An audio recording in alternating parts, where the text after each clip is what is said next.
Police ముసుగులో అక్రమ వడ్డీ వ్యాపారం చేసి ఎంతో మందిని రోడ్డున పడేశారని ఆరోపణలు ఎదుర్కొంటున్న కరీంనగర్కు చెందిన ఏఎస్ఐ మోహన్ రెడ్డి నోరూపారు. 4.5 మాసాల జైలు జీవితం గడిపి బెయిల్పై విడుదలయ్యాక తొలిసారి మీడియా ముందుకు వచ్చారు. తాను పోలీసు ఉద్యోగం చేస్తూ వడ్డీ వ్యాపారం చేయలేదని, అక్రమ ఆస్తులు కూడబెట్టలేదంటున్న మోహన్ రెడ్డితో మా correspondent Vijayender face to face. ఎన్నో విమర్శలు, మళ్ళీ ఎన్నో ఆరోపణలు, కేసులు, ఆందోళన నేపథ్యంలో తొలిసారిగా మీడియా ముందుకు వచ్చారు ఏఎస్ఐ మోహన్ రెడ్డి. అసలు ఈ విమర్శలకు, ఆరోపణలకు, కేసులకు కారణాలు ఏంటి?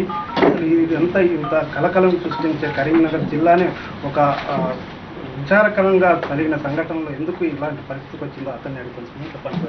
అంటే ఈరోజు తెలుగు రాష్ట్రాల్లోనే సంచలనం సృష్టించిన కేసుల విషయంలో ఇన్ని ఆరోపణలు, విమర్శలు ఎందుకు వచ్చాయి? దీనికి కారణం ఏమనుకుంటుంది?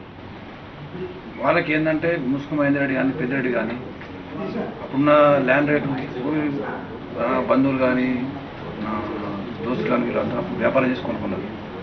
ఇప్పుడు మోహన్ రెడ్డి పేరు పెడితే డిపార్ట్మెంట్ ఉంది కాబట్టి వాళ్ళు భయపడాను, లేకుండా నేను వాళ్ళని బదిలాడను, ఈ ప్రాపర్టీ వెనక్కి ఇప్పిస్తాను ఉద్దేశంతో తప్పుడు ప్రచారం చేసి ఇట్లాంటి వాతావరణం సృష్టించింది. ఎట్లాంటి అక్రమ వడ్డీ వ్యాపారం చేయలేదండి.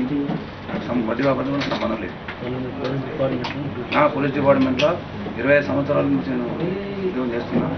ఎప్పుడు డిపార్ట్మెంట్ తప్పు చేయలేదు, నాకు అవసరం కూడా లేదు. ఇంతవరకు నా మీద ఎటువంటి కేసు నమోదు కాలేదు.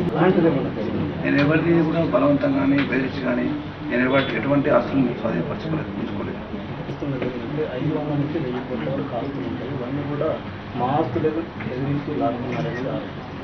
500 కోట్లు కాదండి, 1000 కోట్లను కూడా స్వాధీనం చేసుకోలేదు. నేను చెప్తున్నా కదా, నాకు ఉండబడే ఆస్తులు ఏముందో అవి నాకు ఇన్కమ్ ట్యాక్స్ కానీ చట్టపరంగా ఉన్న ఆస్తులే తప్ప ఎవరి ఆస్తులు నేను గుంజుకోలేదు. నాకు న్యాయ వ్యవస్థ మీద, చట్టం మీద నమ్మకం. నేను తప్పు చేయలేదు, నేను ఈ దోషి బయటపడతాను నాకు నమ్మకం. నాకు బాధితులు చేసే ఆరోపణలు ఎలాంటి వాస్తవం నేను అంటే వాస్తవం అంటూ రేపు ఏదైనా కోర్టుల విచారణ జరుగుతుంది కదా, నేను తప్పు చేసినట్టుంటే దానికి శిక్ష అనుభవించాల్సింది.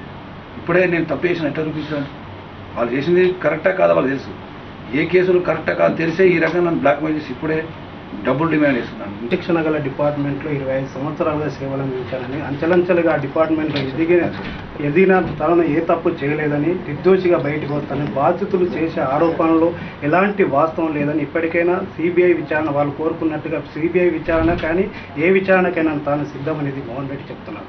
వీడియో జర్నలిస్ట్ నరేష్తో కరెస్పాండెంట్ విజయేందర్ రెడ్డి, సాక్షి న్యూస్, కరీంనగర్.